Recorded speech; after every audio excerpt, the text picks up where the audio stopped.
Hi everyone, welcome to the Tuesday Chill Pill. Mm-hmm. Enjoy your wee cup of tea there now. What is it? Wee cup of tea in your hand. Aye, wee taste of tea in your hand. Taste. The Irish have got this thing too with wee, they're saying Everything's wee. everything's wee. A wee cup of tea, a wee It slice just means of cake. it's nice. It's a wee thing. It's nice. It's nice. Yeah. Speaking of wee, I just did a wee thing over there. we have a wee grandson just born. Yes. Yes. Woo. Wee Elliot. You probably saw my post on Facebook, but we're so happy and thankful to God. And he came the day after my dad passed on to glory. Gosh. So it was like passing on the baton. I know. And so our daughter says, "Mom, what can I do? I have to put Granda's name with Elliot." So it's Elliot Robert Timothy Wade. Yeah, Timothy after me. Timothy my middle after name. you. And his dad. Yeah, and his dad. So that's terrific. I know, we're thrilled. Yeah. And we were also thrilled about Sunday, right? Oh my gosh, yeah. Thank you. What a great day.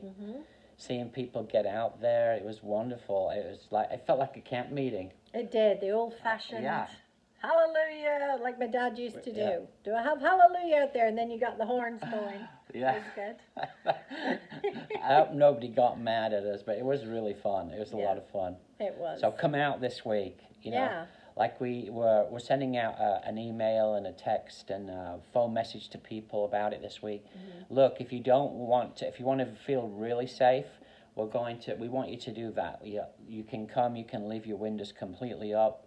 Yeah, and we're letting everyone know, look, if someone has the windows completely up, they're basically saying, I love you, but I don't feel comfortable talking right now. So, we wanted people to do that. And eventually we'll get into bringing lawn chairs and that'll be fun. We might be outside for a little bit here before we actually feel comfortable to venture back into the sanctuary, but we just want you all to feel comfortable. But it was fun, wasn't it? It was fantastic, and thank you to everybody who helped make that possible. Everyone helping with the equipment and with the singing and just the technology, all of it. Thanks, guys. It was like a team effort, and we'll get better at it as each week goes. But we've been listening to comments from people all over the place. Oh my goodness! Who watched it and enjoyed it. It had over 800 views. It was like, gosh.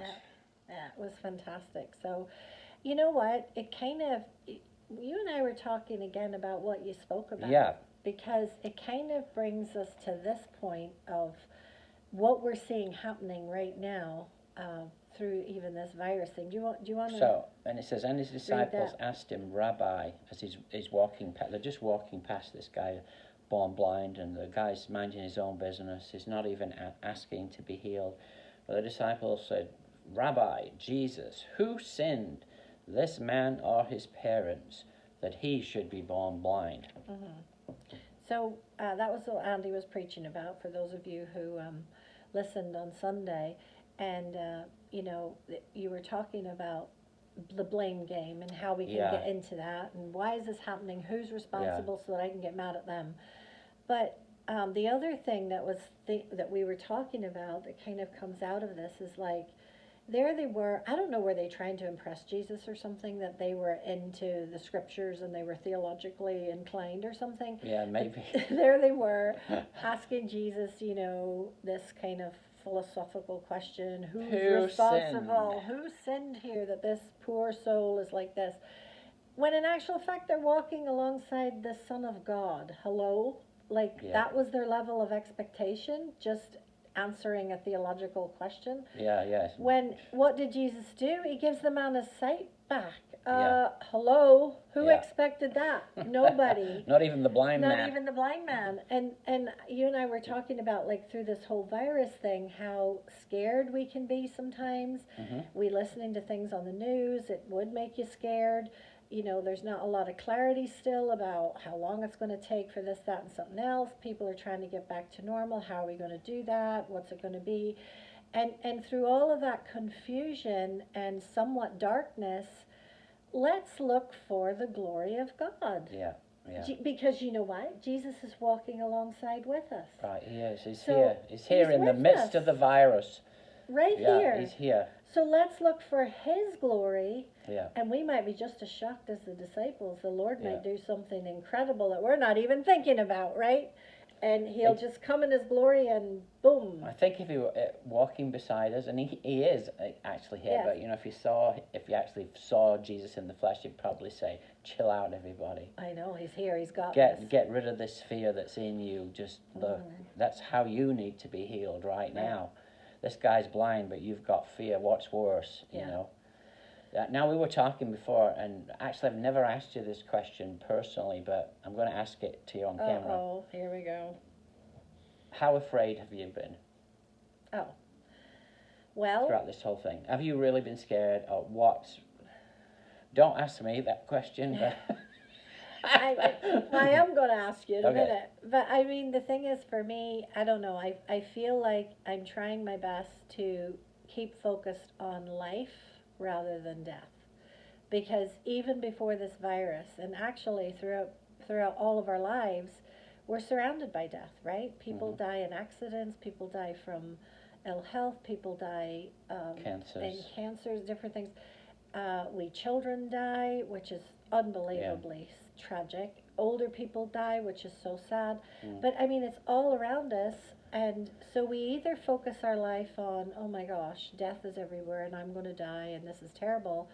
Or like my dad used to always say, before you say anything to the Lord in the morning, just say, Lord, thank you for this day. Thank you that I'm alive and that I'm well and we can choose to live it. So those thoughts are going. It's not that I'm not taking care. I am. I'm keeping all the rules. Super cautious. Rule keeper over here. Number one. I keep all the rules. Wash my hands a million times a day, and wear masks outside and all of that stuff, and do what we can to do it the right way.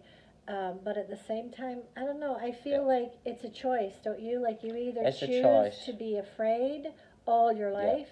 Or you put that in God's hands and say, Lord, you're the only one can see ahead. I don't know what's coming. But what would you say trust. But what would you say to the person who says back to you, I'm not choosing fear, I just am afraid. And how can I get over my fear because it's terrifying me?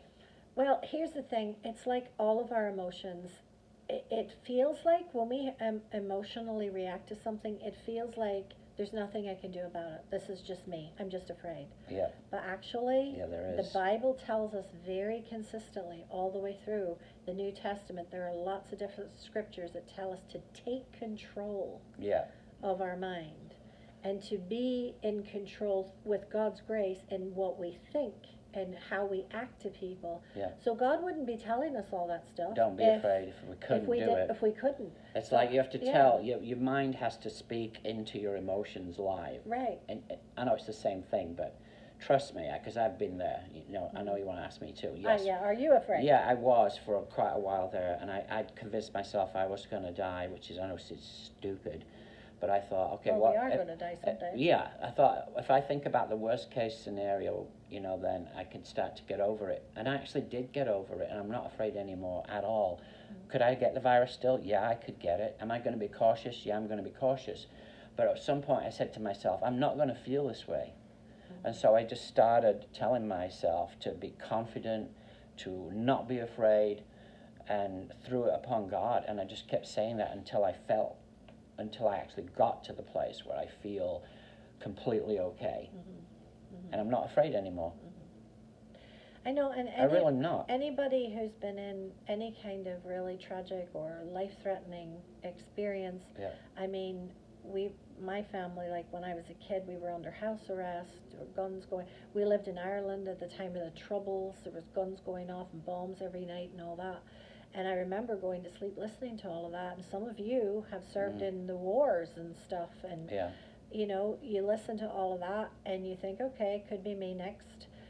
So what do you do at that moment? It is true, it could be me next. But on the other hand, do I believe in God or not? And if I do, and if I'm trusting in Jesus, that fear needs to go into his hands because he's the one that knows the future. I don't. Yeah. Like that old hymn says, I don't know who holds the future. I don't know, but I know who holds the future. Who holds the future or something. And he holds my hand. Yeah. And I know he holds my hand. That's what that old hymn says. So it comes down to that decision that we have to make, Are we going to live like in fear or are we going to live by faith? So anyway, it's great talking to you today. Yes. We look forward to Sunday. We've got a big special surprise for you on Sunday. Yeah, right? we're gonna have don't a be wee telling them. different turn to things. So tune in if you're not coming, but I hope some of you do decide to come, because even if you're Venture out. Yeah, even Venture you're in your out. cars, we can wave and see your faces, and it'll be good. Yeah. All right. All right. God bless you. Well, Pip, pip. pip pip And and cheerio.